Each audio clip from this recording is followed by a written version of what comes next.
Something interesting I want to talk about today, and that's regarding the financial market and the bond market, and the reason why the market has been seeing an opposite direction of movement, contrary to what we would normally say in a risk environment, right? So, here's what happened.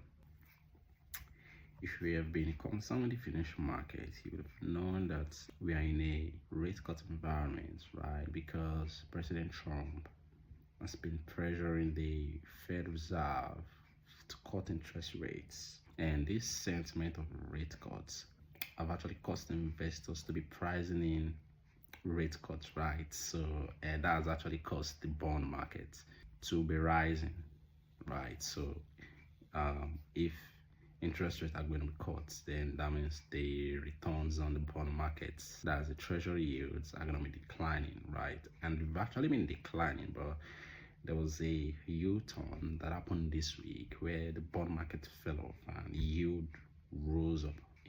That happened in a risk environment where the Fed Reserve is actually under pressure to cut rates.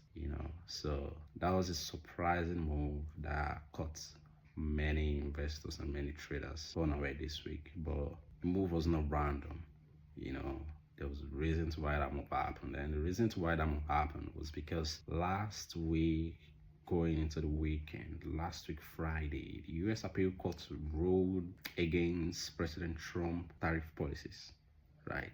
The U.S. Appeal Court ruled that most of President Trump tariff policies is actually illegal. So if the U.S. court ruled that U.S. tariff policies is actually illegal, then that means that the U.S. government will have to pay its trading partners the tariff revenue that it has gotten so far.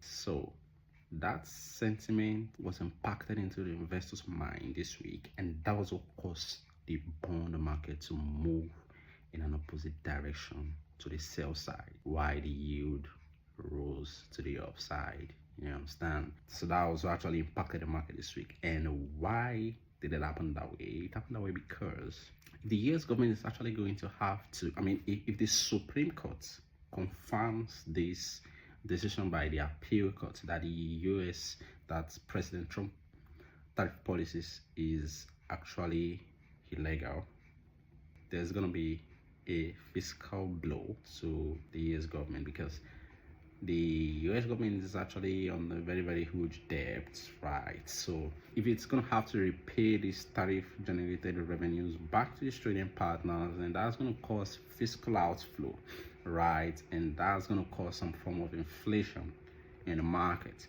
And if there's some form of inflation in the market, then that's going to impact Fed Reserve decision to cut rates. So now there is even talk in the news, that the Fed Reserve is already looking at we're gonna hold back on rate cut this September because they're waiting for the Supreme Court final ruling on what the appeal court deemed as an illegal tariff policy by Donald Trump. So it was that inflation fears that investors had that was what caused the market to move in an opposite direction this week. That was why the bond market fell off, and that was why the yield rose up. You know what I'm saying?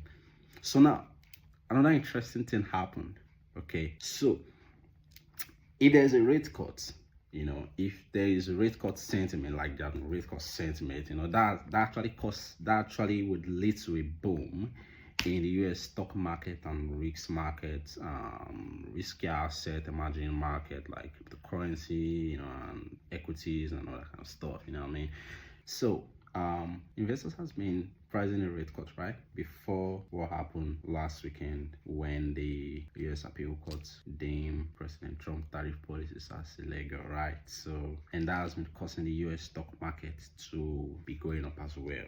You understand? But you will notice that after the labor market on Tuesday, Wall Street indexes, the Nasdaq, the S&P index was actually down, right? Including US stocks were actually down on Tuesday because the bond market were falling and because yield were right. But then something interesting happened regarding Google stock, right? So on Tuesday there was a court ruling, Alphabet company has been battling with illegal antitrust issues since I think last year. That put its subsidiary under threat of breakup, right? So there was a threat to Alphabet company that's going to break up into some separate parts due to the AI antitrust policy and some blah blah blah blah blah and other shit, right? So that's actually been, I mean, it hasn't really impacted Google stock in any way like that. But on Tuesday, the US judge that was in charge of the case actually finally ruled in favor of Alphabet company. That Alphabet company was not gonna break up, and I mean the ruling was actually in favor of Alphabet company, right?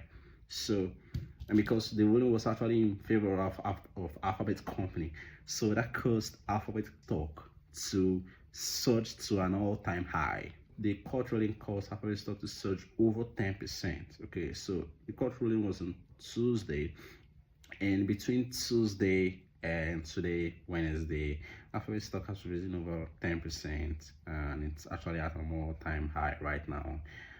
During the pre-market session on Wednesday, today, Alphabet stock was at an all-time high of $225 per share. Right. I don't know where it is now. It could have been higher, it could have been lower, but it's really interesting to see how court rulings on certain critical issues that have to do with companies' fundamentals or a country's macroeconomic policy, can really affect the financial market and can really impact the global market in several ways.